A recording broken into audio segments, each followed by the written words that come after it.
Hi, I'm Claire Walton. I was preaching on Sunday, but somehow or other my mic failed a lot of the time and I became somewhat odd in my diction, missing words out. So we decided that it might be a good idea for me to re-record this so that people could actually hear it if their desire is such. Anyhow, let me start once more. I must admit, after Barabbas the guilty and Judas the betrayer, as we've done over the last couple of weeks, that Peter the Denier does just seem a little bit of a less exciting title. Books on betrayal and guilt are easy to find, easier to put your finger on what they're about. But think about denial, and these days you're more quickly onto people who deny the known facts about things, possibly on the loopy side of life. Conspiracy theories almost. But here we are talking about Peter or Simon or Simon Peter, depending on where he's mentioned. I must admit, when I was younger, that always confused me. I think most of us would think we know quite a lot about Peter. He's not some bit player in a Charles Dickens novel, as James described Barabbas the other week. He is there from the beginning, the Pip in Great Expectations. Simon Peter is one of the first disciples to be called. He is one of the 12 apostles. Judas Iscariot was also one, as you'll remember. He was there witnessing everything that Jesus did. The one constantly by Jesus' side. He is the ultimate member of the fear of missing out club, I feel, FOMO. Always keen to prove his credentials. And let's be honest, Jesus changed his name from Simon to Peter the Rock. And that is pretty cool. However, as we join him in Luke 22:31 to set the stage for today's event, let's start there. Simon, Simon, Satan has asked to sift all of you as wheat. But I have prayed for you, Simon, that your faith may not fail. And when you have turned back, strengthen your brothers. But he replied, Lord, I am ready to go with you to prison and to death. Jesus answered, I tell you, Peter, before the rooster crows today, you will deny me 3 times that you know me. Simon Peter is there. He is ready to do whatever it takes to protect Jesus. He is ready to go to prison with him and to death. I'm sure Jesus must have smiled, knowing all that would come to pass, but probably not quite the way Peter expected. I also love that at the same time as saying that Peter will deny him, Jesus affirms him and he tells him that he will be there to strengthen his brothers when his faith returns. It's pretty awesome.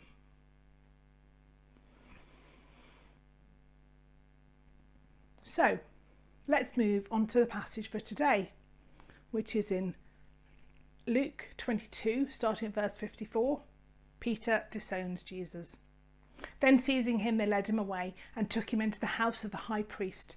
Peter followed at a distance. And when some there had kindled a fire in the middle of the courtyard and had sat down together, Peter sat down with them.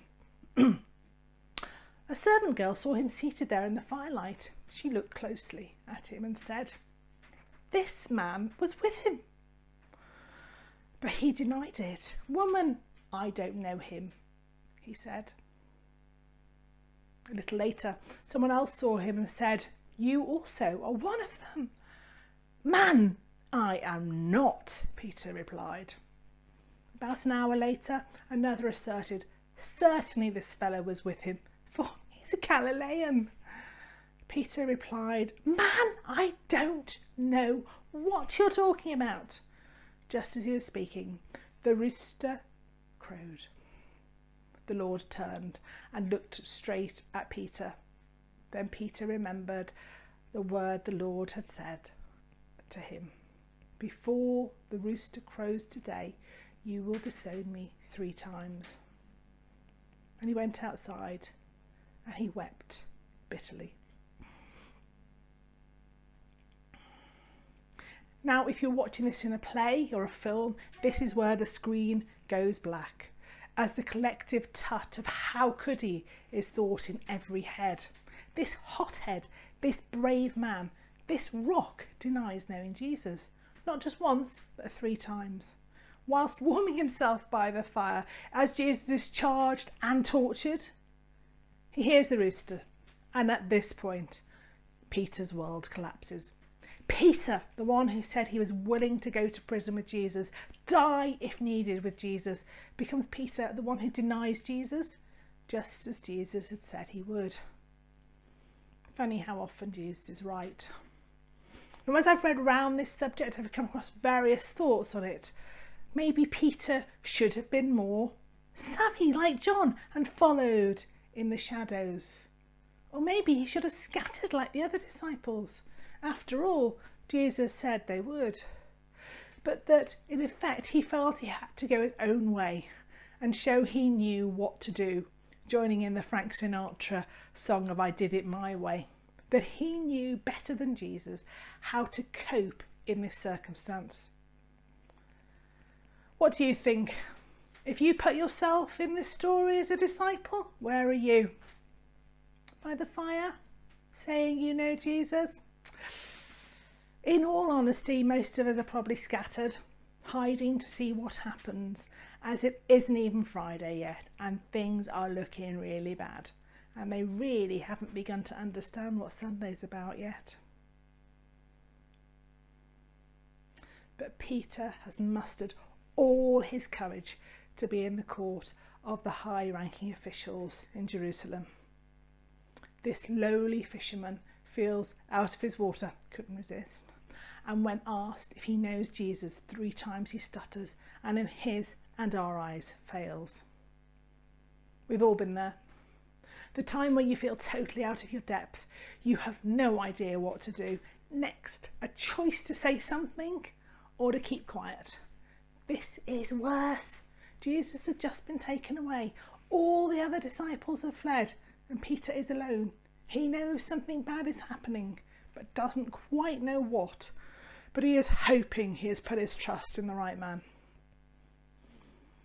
As I've looked at this passage and prepared the devotionals over the last few weeks, something has struck me. Jesus knows his timings. When I read one of the passages, I wrote on it, it struck me how Jesus, as well as telling his disciples at times to leave where they were when they were in danger, they were to move on, shaking the dust off their shoes. He did the same. Rather than going to the Feast of Tabernacles, for instance, publicly he held back, and when he went, he didn't shout his presence. His plan was to get to Jerusalem at Passover. Being arrested anywhere else would not have worked.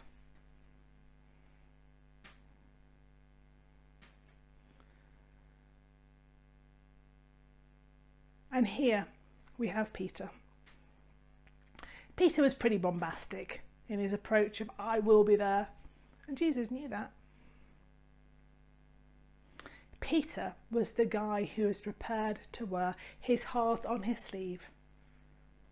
And Jesus knew that. Peter was not going to scatter with the other disciples and hide in the shadows. And Jesus knew that.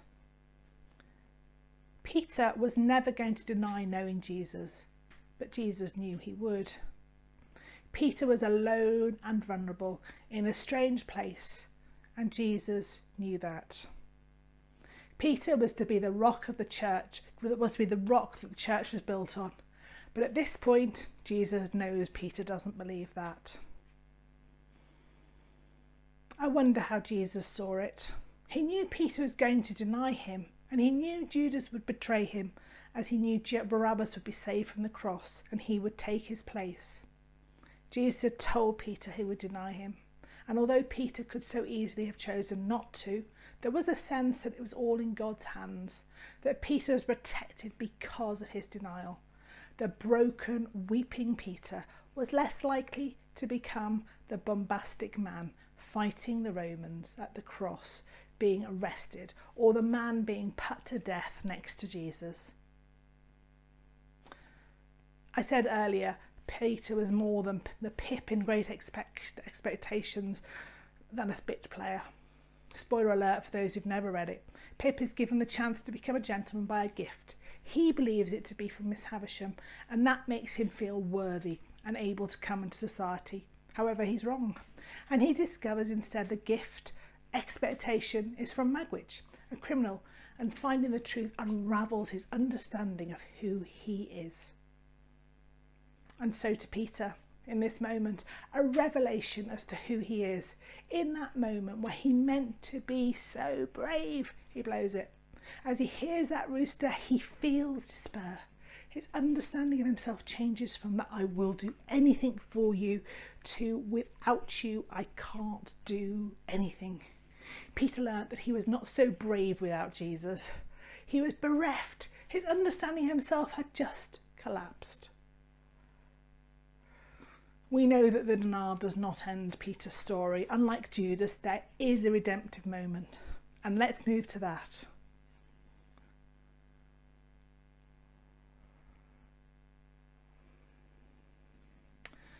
So we move to John 21. Jesus reinstates Peter. When they had finished eating, Jesus said to Simon Peter, "Simon, son of John, do you love me more than these?" "Yes, Lord," he said. "You know that I love you." Jesus said, "Feed my lambs." And again, Jesus said, "Simon, son of John, do you love me?" He answered, "Yes, Lord, you know that I love you." Jesus said, "Take care of my sheep." The third time he said to him, "Simon, son of John, do you love me?" Peter was hurt because Jesus asked him the third time, "Do you love me?" He said, "Lord, you know all things. You know that I love you." Jesus said, "Feed my sheep. Very truly I tell you, when you were younger, you dressed yourself and you went where you wanted. But when you are old, you will stretch out your hands and someone else will dress you and lead you where you do not want to go." Jesus said this to indicate the kind of death by which Peter would glorify God. Then he said to him, "Follow me." Jesus asked him 3 times, "Do you love me?" A mirror of the 3 denials. Peter gets a bit frustrated, but Jesus needed to restore this man. He needed this man to be fully restored and lead the church as he left it behind. He needed this man to be restored to faith and then go out and strengthen the faith of his brothers. The affirmation that had come before Jesus told him he would deny him. So should Peter have denied Jesus? Well, probably not. But in a strange way, it was the making of the man, as the betrayal of Judas had been the undoing of him. For Peter to become the rock, he had to be alive. He had to witness the resurrection. He needed to see the risen Christ. A man either in prison or on the cross beside Jesus was not going to be able to see that. For Peter to become the rock, he had to go and pray with the other witnesses for 6 weeks until the Spirit came at Pentecost. Otherwise, he wouldn't have been ready to lead. And as we get to Pentecost and as the Spirit came, this was the time for Peter to stand, no longer denying his Saviour, and become the leader that Jesus had known he could be with the Spirit. A man who was broken, but who Jesus restored and commanded to follow me.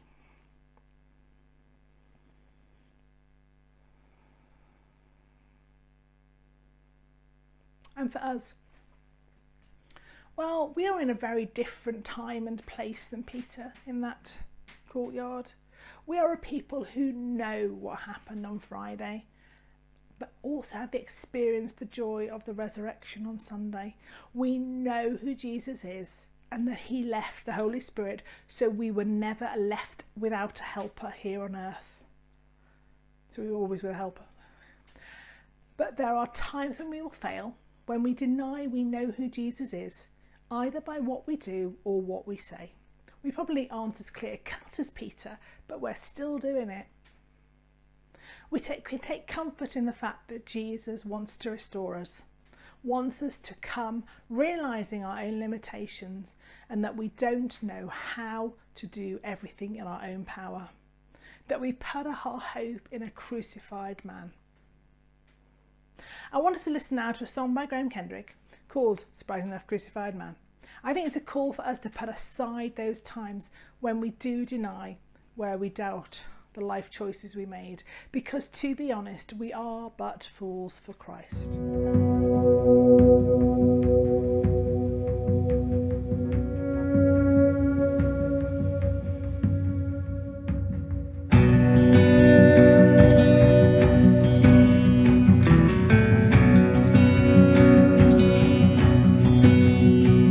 I have placed all my hope in a crucified man, in the wounds in his side, his feet and his hands. I have traded my pride for a share in his shame, and the glory that one day will burst from his brain. I've abandoned my trust in the wise and the proud, for this fragile, mysterious weakness of God.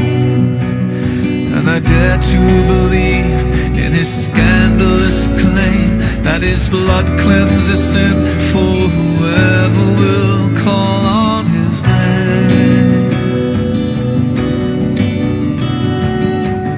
Live or die, here I stand. I've placed my hope in a crucified man. I believe as they beat on his beautiful face, he turned a torturous chair into an altar of grace, where the worst we can do met the best that God does, where unspeakable hate met the gaze of unstoppable love. At the crux of it all, there he hangs. I've placed my hope in a crucified man of sorrows, man of grief. Will he stand beyond belief?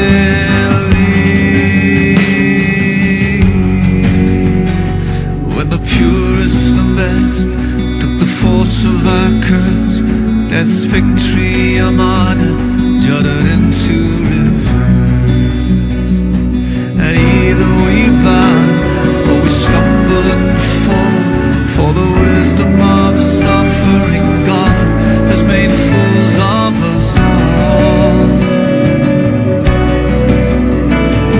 I gladly admit that I am, that I've placed my hope in a crucified man of sorrows, man of grief. Will he stand beyond belief?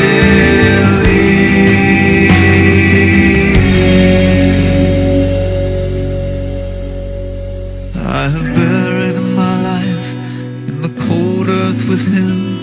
Like a seed in the winter, I will wait for the spring.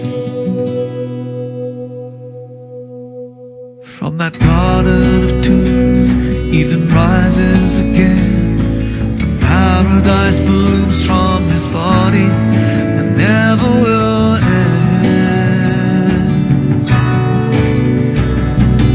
He'll finish all he began. Creation hopes in a crucified man. When I stand at the judgment, I have no other plan. I've placed my hope in a crucified man.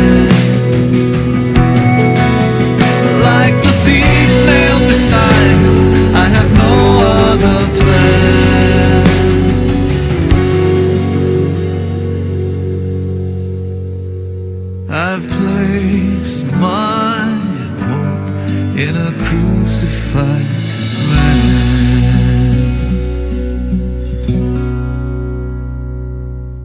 Wherever you are in your walk with Jesus, be it the first tentative steps or as a seasoned Christian of 70 years, there will be times where you wobble, times where it all begins to feel too hard, where you deny who Jesus is. So often this happens when you're alone, you've been cut off from fellowship with Christians, be it because of lockdown or some other reason. Take comfort in the restoration of Peter by Jesus. We are human. We blow it from time to time. But because of the faith we have in that crucified man, we can come back and sit at his feet once more and be restored.